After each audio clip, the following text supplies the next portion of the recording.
Hey, what's up, everybody? This is Charles the Bands to welcome you guys to another episode of the DREAMERSPRO show, where we cover everything from sports, hot topics, classic debates, entertainment, and we give you guys a fresh perspective on things and how we see them. And I was shaking my head doing this intro here because I'm just like, man, this has been such a long year, man. Like, it's been such a long year.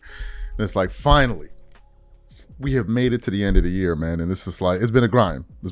And I don't know how much energy I have left in the tank, so we're going to give it a shot today. And y'all may or may not see me tomorrow, but I'm supposed to be at work tomorrow. Anyway, so let's get into this topic here. I want to talk in reverse. So yesterday, the Los Angeles Lakers played against the Sacramento Kings, and they were victorious in that game. I was watching bits and pieces of it. I really paid attention more to the first quarter than the second quarter, and then from that point forward, my attention just began to taper off, and I was watching the game with the Clippers to see if Kawhi was going to have a career high, which in fact he did, scoring 55 points. But as I was watching the Lakers game, it became pretty apparent to me that, number one, the Sacramento Kings are not a very good team. They were trying their best in the first half, but things just weren't really working out for them. And it's one of the reasons why they haven't won 10 games this season. And they're sitting on 24 losses and 8 wins. But nevertheless, the Lakers needed to get that win after the whole talk that went down, which is really now where I want to get to. So over the last 3-4 days, there's been a lot of headlines coming out of Los Angeles as it pertains to the Lakers. And JJ Redick made a lot of news when he had a post-game conference. And he said that, practice is going to be uncomfortable. These guys are not serious, blah, blah, blah, blah, blah. They're not professionals. It's like they don't care and blah, blah, blah, blah, blah. And everyone reacted to that.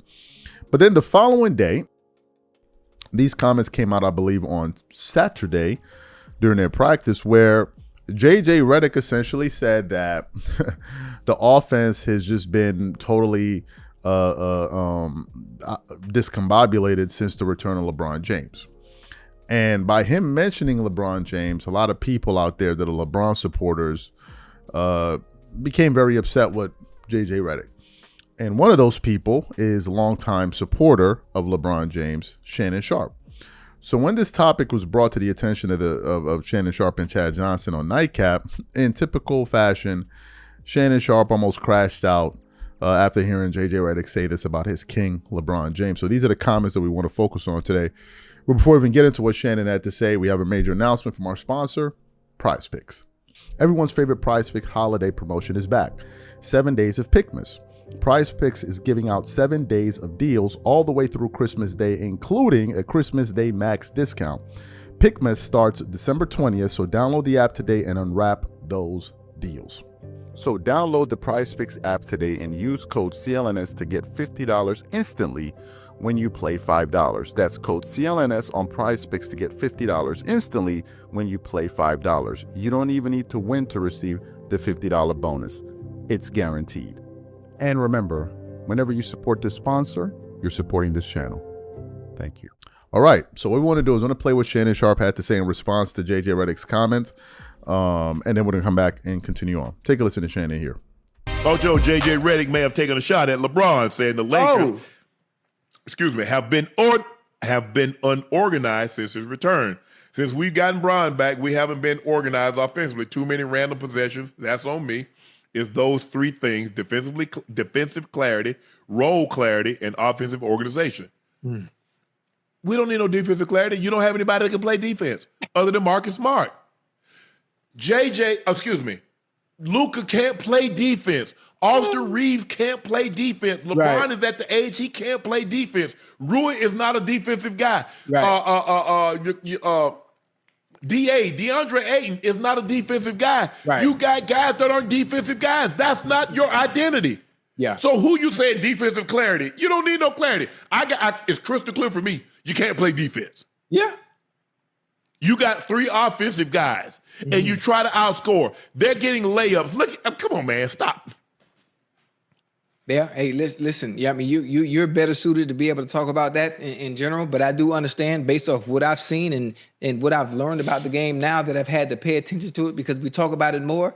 I understand it now, and I see that they're off of the team. And I know one thing: if they do start playing defense, if Luka and Rui and goddamn LeBron start playing defense and putting in that effort on the defensive end, something has to give, and it's gonna give with your offensive production. Your offensive output ain't gonna be the same.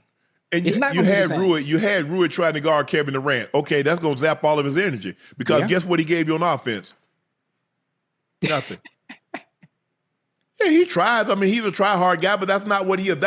Rui is a knockdown, and he's turned himself into a knockdown guy, spot up because other guys getting doubled. But you got to understand what you have. You don't have a defensive team, and defensively is really mindset. Luka has never played defense. You're never going to get him to play the defense to the level that's really acceptable. You just look at, because at the end of the night, he's going to have 40, 15, and 12. And so you overlook that his guy had 28. Or you overlook the fact that his guy had 30 because he's outscored him and did so many other things. But Luka's not going to play defense. Austin Reeves can't play. It's not going to play defense. He can't. He just can't. They can play defense to a certain extent. But to the level that you're a championship contending team, it ain't happening. Yeah. Hey, listen, they not gonna play defense like they the goddamn the bad boy Pistons or OKC. No, but look what OKC got. Look at them guys. Them guys are under the age of 25. Oh, yeah. That's what I mean. And they have role guys. They understand their role. Right. He did say that, a role clarity. Okay. Tell me what you want. Okay, Luka's going to handle the ball most of the time. Luka cannot play after the ball. So he has to have the ball in his hand the majority of the time. Clear. Got it. Austin Reeves, he's going to have the ball the second and most of the time. LeBron James is really the best equipped to really play off the ball. He's now your third option. Okay, so when two of those guys are off the court, then what's the role clarity? Do what? You got guys that can't do a whole lot. Excellent. So you heard what he had to say. What are my thoughts about this? First of all, Shannon defending LeBron is his default position. No one is really surprised at that. I am surprised, however, that it seems as if Shannon Sharpe seems to be unaware of the impact that LeBron is having on his team this season.